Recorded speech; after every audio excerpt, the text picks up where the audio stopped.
And tonight, it's a good day in America, maybe a rare good day, but we're going to celebrate no matter what. Here's the context for why it's good: censorship. Censorship is essentially the hallmark of neoliberalism. Have you noticed that? Our leaders seem to spend a lot more time trying to control what we say and think than trying to improve our country. And that means that anyone who utters the wrong words, even accidentally, gets fired or banned or ostracized or even charged with a crime. We've seen that too. We don't need to give you more examples of it. They are literally everywhere. If you live here, you're deeply familiar with it. But censorship now defines America's public conversation. We spend an awful lot of time complaining about that on this show. We probably don't spend enough time asking, what is this all about?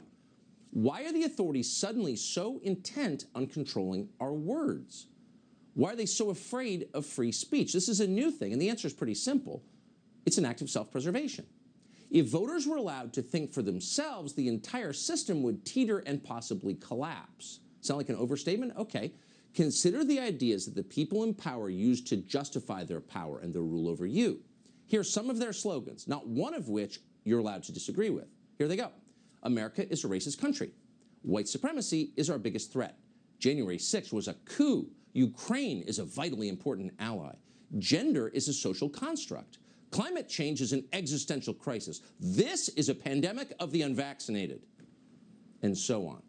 These phrases are so common now that you might not even think about them anymore. You hear Biden or Pelosi repeat them for the 5th time in a single day, and you just start to go numb. But take a break from the numbness, pause, and think about it. Consider each of these slogans on its merit. Are the words actually true? Do they correspond to reality, observed reality? No, they don't. None of them do. In fact, they're ridiculous. They're laughable. And that would be very obvious to all of us if we were allowed to think about it. But we're not allowed to think about it. Effectively, all rational scrutiny of the regime's claims have been banned with the help of so-called news organizations. Our social media platforms, which once promised to give every American a voice, now function like the North Korean state news agency. They're organs of propaganda. This crept up on us, and it caught a lot of people by surprise, particularly conservatives. Conservatives were taught from a very young age to support big business because big business was a bulwark against government overreach. And that made sense, and it was true for quite a while. But very few imagined what it would look like if big business harnessed monopoly power and then joined that power with government power to strip us of our constitutional rights. Again, this happened incrementally, but now it's here.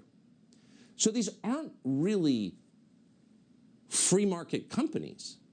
They resemble repressive governments. They're too big.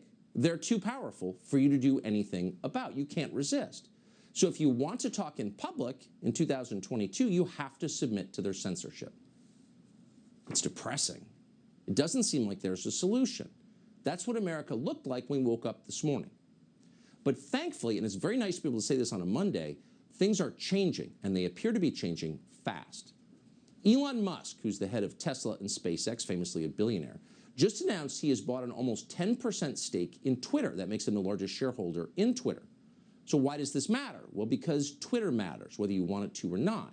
Twitter is hardly the largest social media platform, but Twitter sets the tone for all news coverage, for all information. Twitter is where our professional class goes to learn which opinions are acceptable and which are forbidden. And the effect is obvious to everybody. If our public conversation suddenly seems stilted and one-sided, it is because, in part, Twitter itself is so stilted and so one-sided. Anyone who dares express a heterodox opinion, even if it's true, gets banned. We found that out last week the hard way. So whatever you think or think you think of Elon Musk, he certainly understands that. Quote, "Given that Twitter serves as the de facto public town square," he wrote recently, "failing to adhere to free speech principles fundamentally undermines democracy." End quote. That is true. Twitter's shares surged nearly 30% on the news of Elon Musk's purchase, so for him it turned out to be a pretty good buy. But it's hard to imagine that Musk bought Twitter shares for the investment. He's already the world's richest man. He does not need the money. Could this be the first move in a hostile takeover of Twitter that transforms Twitter into a platform for free speech? Seems that way. Elon Musk is not an orthodox conservative, but he sees the people in power with devastating clarity.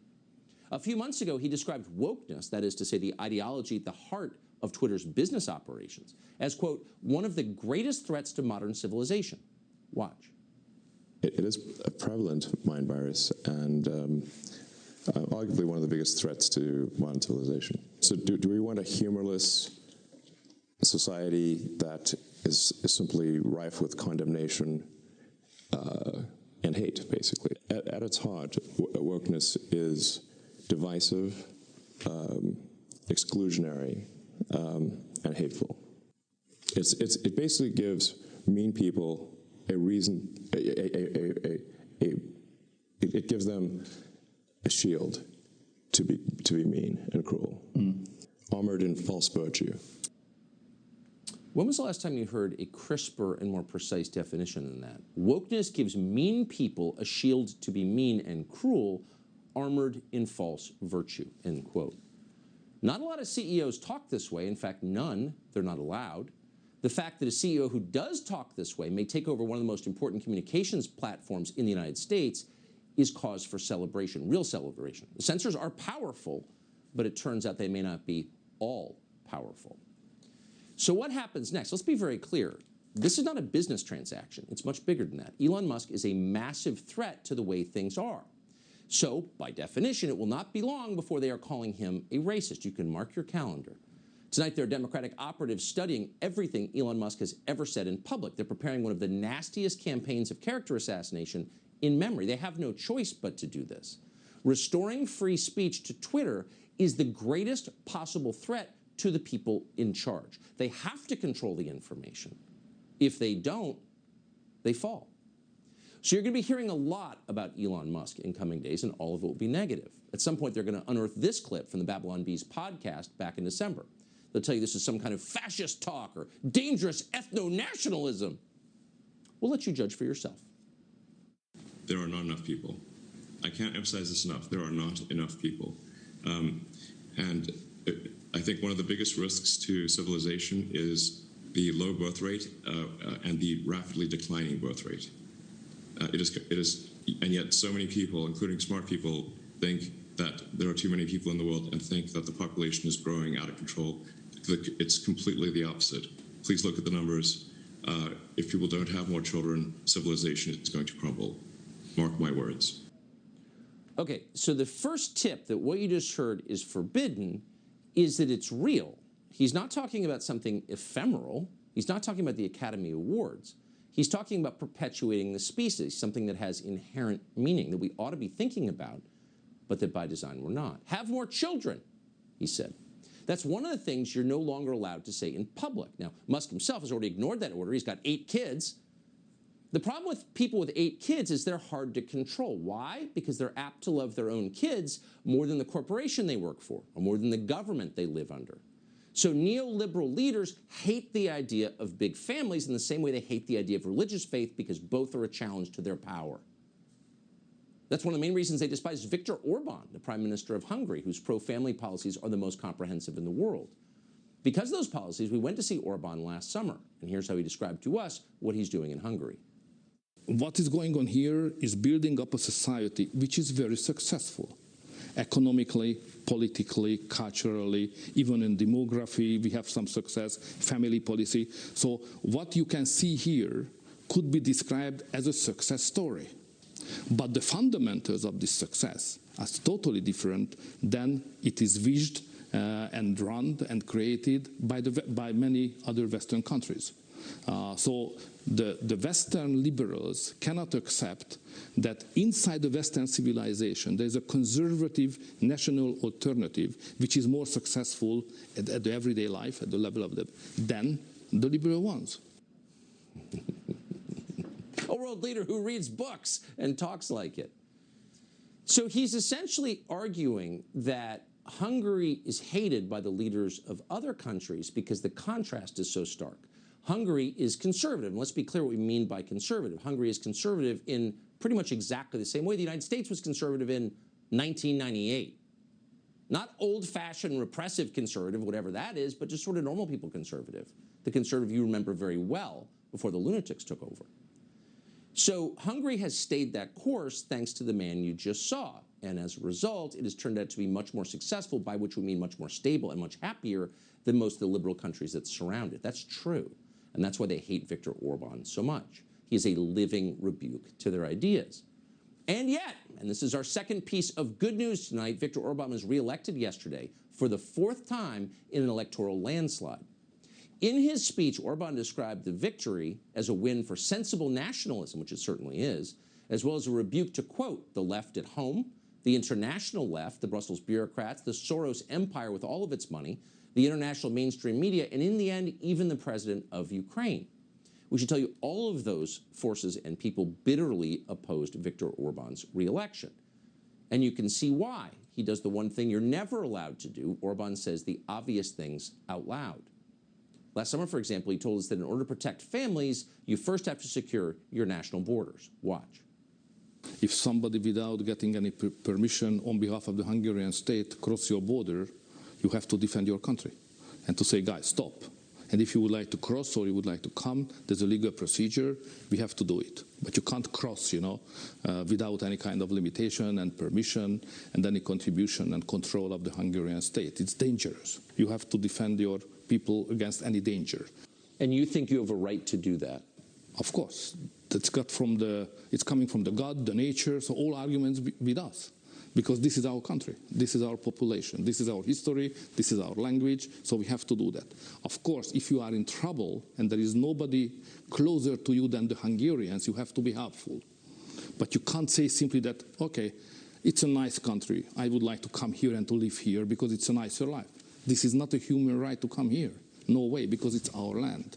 It's a nation, it's a community, families, history, tradition, language. Families, history, tradition, language. Find 5 people who are against those things. The only people who are against those things are people who hate the idea of countries, who would like to eliminate all distinctions between countries because that would make them more powerful. But take 3 steps back. So you just watched a guy who runs a nation of 10 million people in Central Europe. And he's got a slightly different, not a radically different, but a slightly different way of doing things. Why is it so threatening that he's running a country that looks like America in 1998? Why are they so mad about that? Because it's a challenge to their monopoly. They're mad at him for the same reason very soon they will be every bit as mad at Elon Musk. He's challenging their monopoly. And their monopoly power is the only advantage they have. If there's competition in the marketplace, they lose because their products are terrible. So immediately, you won't be surprised to learn this, our media set out to slander Viktor Orban. Must stop Orban! In the name of democracy, a guy who just got elected. So CNN today reported that, quote, Viktor Orban, Hungary's authoritarian leader and key Putin ally, calls Zelensky an opponent after winning re-election. None of that's true, by the way, except the last line. But they don't even explain it. It's just prima facie. He's terrible. He criticized someone you're not allowed to criticize. So he's a Putin stooge. So a couple questions here. No one in Hungary is pro-Russian, by the way. Almost all Hungarian energy comes from Russia. So probably best not to pick a fight with Russia, which is much bigger than Hungary, multiples of the size of Hungary. But in what sense is he a Putin stooge? Orban was one of the very first leaders in Europe to denounce the Russian invasion of Ukraine. Oh, that wasn't in the CNN piece. And by the way, how is it that an authoritarian just won a landslide in a nationwide election? Why is Viktor Orban an authoritarian, a proto-fascist, and not just an unusually popular prime minister get elected for the 4th time? So to answer that question, Orban's critics have to make stuff up. EU officials, for example, are reportedly upset, and this is the greatest quote ever, quote, that Mr. Orban has used his majority in parliament to rewrite election laws, redraw voting districts, and permit mail-in ballots without identity verification. So it turns out, if you're an authoritarian, you might let people vote by mail, and that cannot be allowed in Hungary. He's an authoritarian for doing that. Unbelievable. Now, Jason Stanley, a confirmed non-genius who apparently teaches at Yale University, offered this assessment, which is equally hilarious. Savor this, quote, Hungary shows that if you control the education system, the media, and the courts, you can rule forever, enriching your family and friends. Oh, really? What's interesting is that media in Hungary are